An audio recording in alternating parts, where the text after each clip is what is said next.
नमस्कार दोस्तों, मैं आपका साथी दिनेश बोहरा।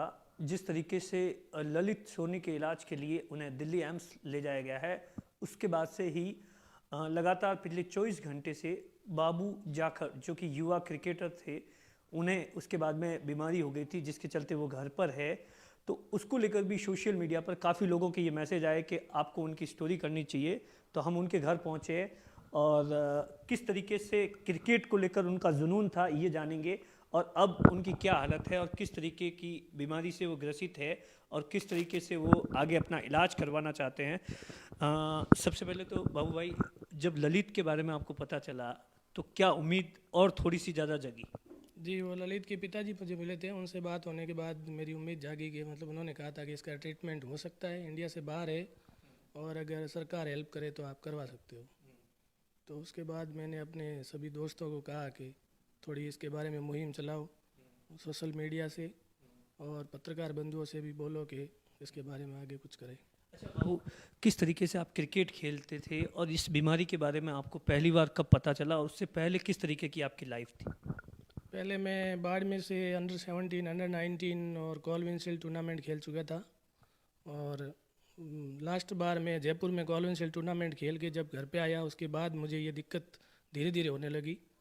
और पहले हाथ में प्रॉब्लम हुई, फिर चलने रनिंग वगैरह में चलने में दिक्कत होने लगी। उसके बाद मैंने क्रिकेट छोड़ दी। तो उसके बाद में जब आप क्रिकेट खेलते थे तो क्या सपने देखे थे आपने कि किस तरीके से क्रिकेट में अपना कैरियर बनाएंगे? जी, भाई मेरे रणजी प्लेयर थे, तो मैंने भी सोचा था कि मतलब कभी रणजी खेलेंगे। और बाड़मेर से भाई एकमात्र है जो रणजी खेले थे, और मेरा भी सपना था कि रणजी खेलेंगे कभी। तो उस वक्त क्रिकेट खेलते थे तो दिन में कितने घंटे प्रैक्टिस करते थे और कैसी लाइफ स्टाइल थी?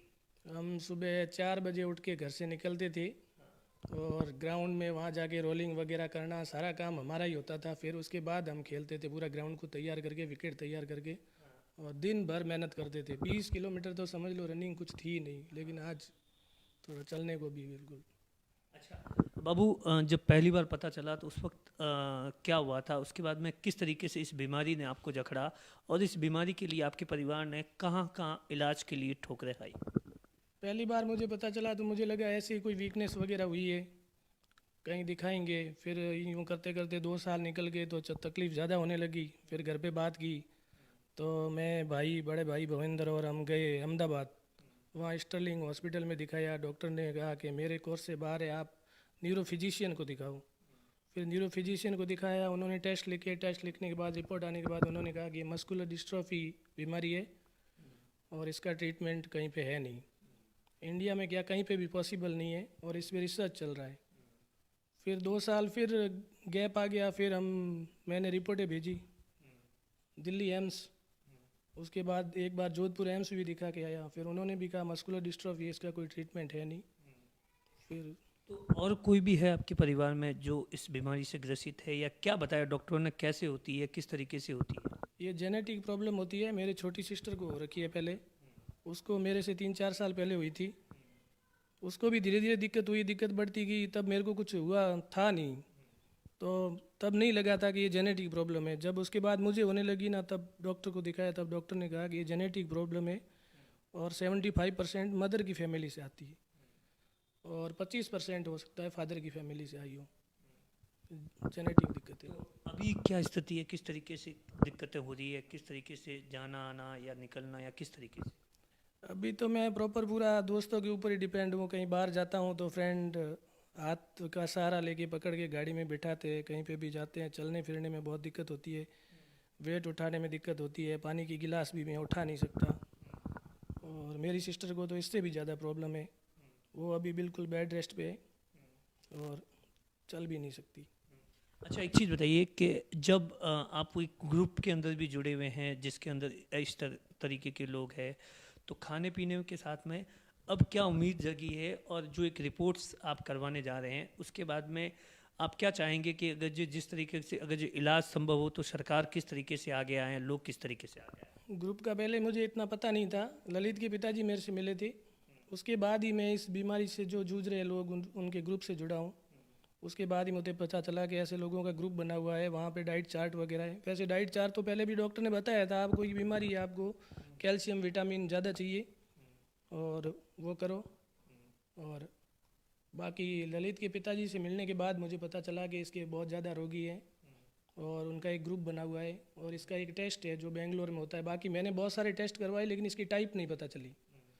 अभी उनसे मिलने के बाद मुझे पता चला है कि मतलब बेंगलोर में एक टेस्ट होता है और उससे इसकी टाइप पता चलती है, जिसकी अभी मैं ब्लड सैंपल मैंने भेजा है, 15-20 दिन बाद रिपोर्ट आएगी, फिर टाइप पता चलने के बाद पता चलेगा। आप क्या चाहते हैं कि जिस तरीके से अगर जिस बीमारी का अगर इंडिया में या बाहर कहीं इलाज हो तो सरकार मदद करके ऐसे जो आप जैसे लोग हैं उनके लिए सरकार को आगे आना चाहिए, चाहे वो मोदी गवर्नमेंट हो या मुख्यमंत्री अशोक गहलोत, उनसे क्या अपील करना चाहेंगे आप जैसे लोगों को? मैं अपील करना चाहूँगा हर कोई, तब मैं भी मध्यम वर्ग फैमिली से हूँ, मैं फिर भी इतने टेस्ट वगैरह करवा चुका हूँ और भी मेहनत कर रहा हूँ, लेकिन कई लोग ऐसे हैं जो जिनके पास पैसे की कमी है, टेस्ट वगैरह नहीं करवा सकते, उनके बच्चों की डेड हो जाती है और बड़ी छोटी उम्र में प्रॉब्लम में है, उनकी सरकार मदद करे और ऐसा कोई सरकार बजट जारी करे जिससे ऐसे लोगों की हेल्प हो सके। मतलब देखिए बाबू का हौसला सातवें आसमान पर है, उम्मीद है कि एक न एक दिन सही होगा।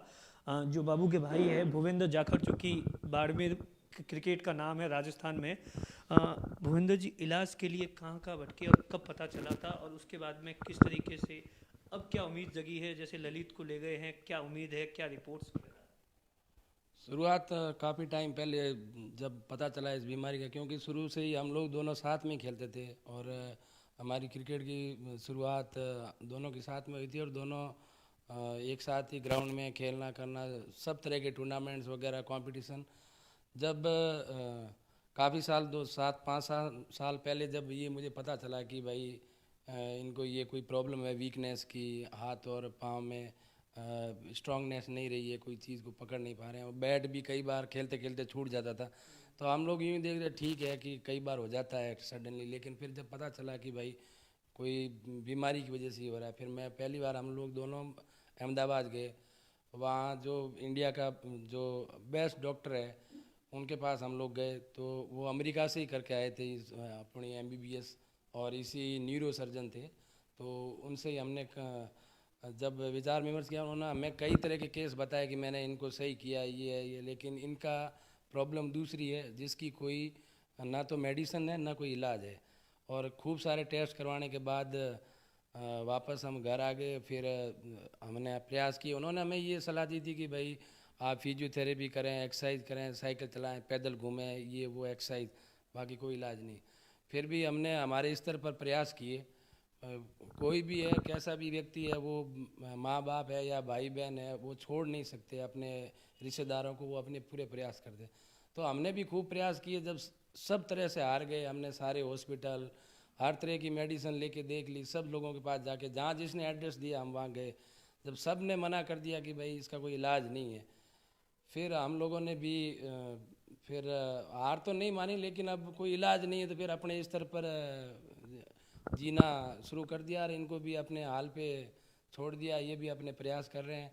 लेकिन जब हमने ये जब आपके मीडिया के द्वारा जब ललित की खबर आई तो थोड़ा हमारे परिवार और बाबू भाई और मुझे भी थोड़ा हौसला मिला कि हो सकता है कि उम्मीद जागी कि क्या पता अगर आप लोगों के सहयोग से, जनता के सहयोग से और कुछ ऐसी उम्मीद जगी कि इसका इलाज हो सके।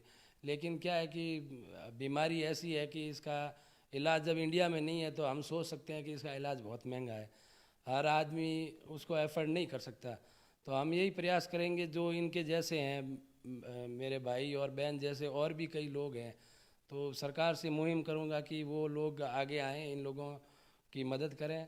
और आप लोगों से भी मेरा ये हमेशा सहयोग की उम्मीद रहेगी कि आप भी इस मुहिम को आगे बढ़ाएं, जो कम से कम हमारे यहाँ जो बाड़मेर में है उन लोगों को कम से कम ये इलाज की सुविधा मिले।